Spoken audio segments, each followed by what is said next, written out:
Good morning students. आज हम कक्षा 6 के गणित विषय के अंतर्गत अध्याय 4 आधारभूत ज्यामितीय अवधारणा इस पर बात करेंगे। आधारभूत ज्यामितीय अवधारणा क्या है, क्या क्या ज्यामितीय रचनाएं होती कर सकते हैं, किस प्रकार से ज्यामितीय का प्रारंभ कहां से है, इन पर अपन बात करेंगे। तो इसमें सबसे पहले जो ज्यामितीय की रचना आती है वो है अपनी बिंदु। बिंदु बिंदु क्या होता है?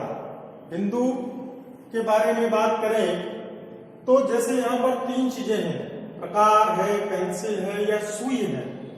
किसी भी नुकीली चीज से, चाहे वो प्रकार का एक सिरा हो सकता है, छिली हुई पेंसिल की नोक हो सकती है या सुई हो सकती है, उस सुई या नुकीली चीज को अपन कागज पर या समतल पर रखें और समतल पर रखने से जो आकृति बनेगी वो अपने बिंदु की आकृति कहलाएगी। इसकी अपन परिभाषा नोट कर सकते हैं।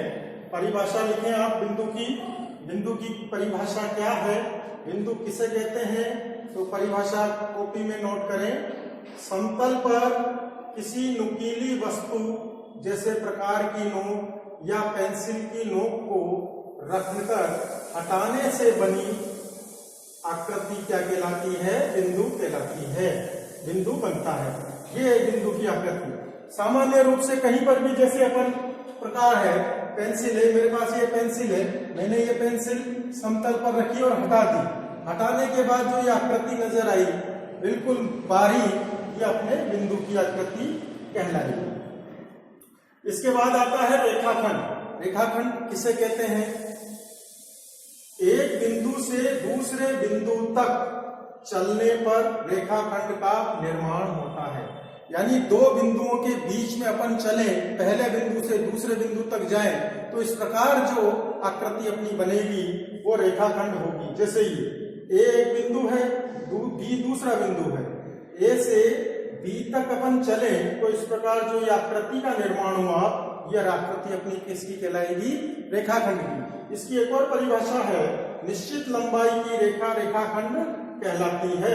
यानी ऐसी रेखाखंड या ऐसी रेखा जिसको अपन नाप सकते हैं, जिसका अपन को लंबाई मालूम हो, जिसे नापा जा सकता है, वो अपने रेखाखंड कहलाती है।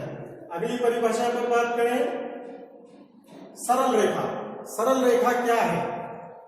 किसी रेखाखंड को दोनों सिरों से अनंत तक बढ़ाया जाए। यदि किसी रेखाखंड है, ये ए बी एक रेखाखंड है, ए बी, इस रेखाखंड को दोनों सिरों से, ए से इधर बढ़ाएंगे और बी से इधर बढ़ाएंगे, अनंत तक बढ़ाया जाए तो वह सरल रेखा कहलाएगी। यानी इस रेखाखंड ए और बी को ए से इधर अनंत तक बढ़ाओ, मैंने तीर के निशान लगा रखे हैं। तीर के निशान का मतलब है अपन इसको कितना भी आगे बढ़ा सकते हैं, जहां तक अपन इसको बढ़ाना चाहें। तो किसी रेखाखंड को दोनों सिरों से अनंत की ओर बढ़ाएं तो इस प्रकार जो ये आकृति अपन को प्राप्त होगी, ये एक सरल रेखा कहलाती है। दूसरी भाषा में अपन बात करें कि ऐसा रेखाखंड या ऐसी रेखा जिसकी लंबाई अनंत तक होती है, यानी वो उसका कहां से स्टार्ट हो रही है और कहां जाके खत्म होगी ये पता नहीं है, तो वह एक सरल रेखा कहलाती है। यानी जहां पर बिंदु नहीं होता वहां ऐसा तीर का चिन्ह लगा देते हैं। तीर का चिन्ह का मतलब है ये इसको आगे कितना भी आगे बढ़ाया जा सकता है। अगली परिभाषा है अपनी प्रतिच्छेदी रेखाएं। प्रतिच्छेदी रेखाएं क्या होती हैं, इसकी परिभाषा देखें। यदि दो रेखाएं एक दूसरे को किसी एक बिंदु पर काटे तो वह प्रतिच्छेदी रेखाएं कहलाती हैं। जैसे ये दो रेखाएं हैं, एक रेखा ये, दूसरी रेखा ये, दोनों रेखाओं ने एक दूसरे को इस बिंदु ओ पर काटा यहाँ पर, तो ये दोनों रेखाएं एक दूसरे को ओ बिंदु पर काट रही हैं, तो ये दोनों रेखाएं प्रतिच्छेदी रेखाएं कहलाएंगी। यानी ऐसी दो रेखाएं जो एक दूसरे को काटती हैं, एक बिंदु पर काटती हैं, वो अपने प्रतिच्छेदी रेखाएं कहलाती हैं। अगली परिभाषा के बारे में बात करें अपन, समांतर रेखाएं। समांतर रेखाएं क्या होती हैं? सामान्य रूप से कई बार बच्चों जब अपन ये पढ़ते हैं समान रेखाएं, समांतर रेखाएं, बात करते हैं समांतर रेखाएं क्या होती है, तो बच्चे कहते हैं ना बराबर होती है। समांतर रेखाएं अलग हैं। समांतर रेखाएं क्या होती है, यहाँ देखिए, ऐसी दो या दो से अधिक रेखाएं जिनके बीच की दूरी प्रत्येक बिंदु पर समान रहती है या ये एक दूसरे को कभी भी नहीं काटती, समांतर रेखाएं कहलाती हैं। अब इस चीज को समझें, जैसे ये दो रेखाएं हैं, एक रेखा ये, एक रेखा ये। अब दोनों ये रेखाएं हैं, एक छोटी है एक बड़ी है। मैंने दर्शाने के लिए बता दिया, एक को छोटा बनाया एक को बड़ा बनाया। इसका मतलब दोनों रेखाएं बराबर नहीं है, लेकिन ये दोनों रेखाएं समांतर है। समांतर क्यों है? क्योंकि इन दोनों रेखाओं के बीच की दूरी, यहां पर देखें डिस्टेंस, दोनों के बीच की दूरी यहां पर किसी भी बिंदु पर इन दोनों रेखाओं के बीच की दूरी हर जगह समान है, इसलिए ये समांतर रेखा है।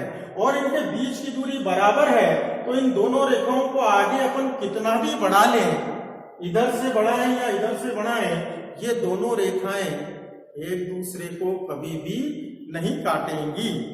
इसलिए ये कौन सी रेखाएं कहलाती हैं? समांतर रेखाएं कहलाती हैं। अपन देखते हैं रेल की पटरी की तरह ही। रेल की पटरी, ये एक सिरा, ये दूसरा सिरा, दोनों सिरों के बीच की दूरी कहीं पर भी आप देखो, कहीं पर भी पटरी की दोनों के बीच की दूरी हमेशा बराबर रहेगी। तो वो दोनों जो है वो समांतर रेखाएं हैं। ठीक है, इस प्रकार की रेखाएं समांतर, एक छोटी हो सकती है एक बड़ी हो सकती है। तो समांतर रेखाओं का मतलब बराबर रेखाएं नहीं होती हैं, एक छोटी हो सकती है एक बड़ी हो सकती है। या जैसे ये स्केल, ये डंडा है और एक ये पेन है, अब मैंने इनको यूं रखा तो ये दोनों समांतर है। क्यों समांतर है? क्योंकि इनकी बीच की दूरी दोनों जगह पर क्या है? बराबर है, हर जगह पर बराबर है। तो ये समांतर रेखाएं हैं, लेकिन बराबर नहीं। ठीक है, तो ये समांतर रेखाएं हैं। इसके बाद अगली परिभाषा है किरण। किरण क्या होती है?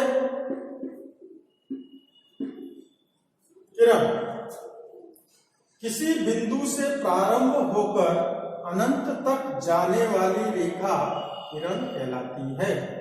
यानी किसी एक बिंदु से प्रारंभ होगी, ये एक बिंदु है, इस बिंदु से प्रारंभ, ये बिंदु है, इस बिंदु से मैंने प्रारंभ की और ये प्रारंभ हो गई। अब ये मालूम नहीं है कहां तक जाएगी, अनंत तक अपन इसको आगे बढ़ा सकते हैं। तीर का निशान लगा है दूसरे सिरे पर, यानी एक सिरा तो फिक्स है कि कहां से स्टार्ट हो रही है, साहब ए से स्टार्ट हो रही है, ए से प्रारंभ हो रही है और ये चलाई और ये कहां तक जाएगी इसका पता नहीं है। इसलिए ऐसी आकृति किरण कहलाती है जिसका एक सिरा तो मालूम है कि हाँ ये यहां से स्टार्ट हो रही है और दूसरा सिरा ये मालूम नहीं है कहां तक खत्म होगी, इसको कितना भी आगे बढ़ा सकते हैं।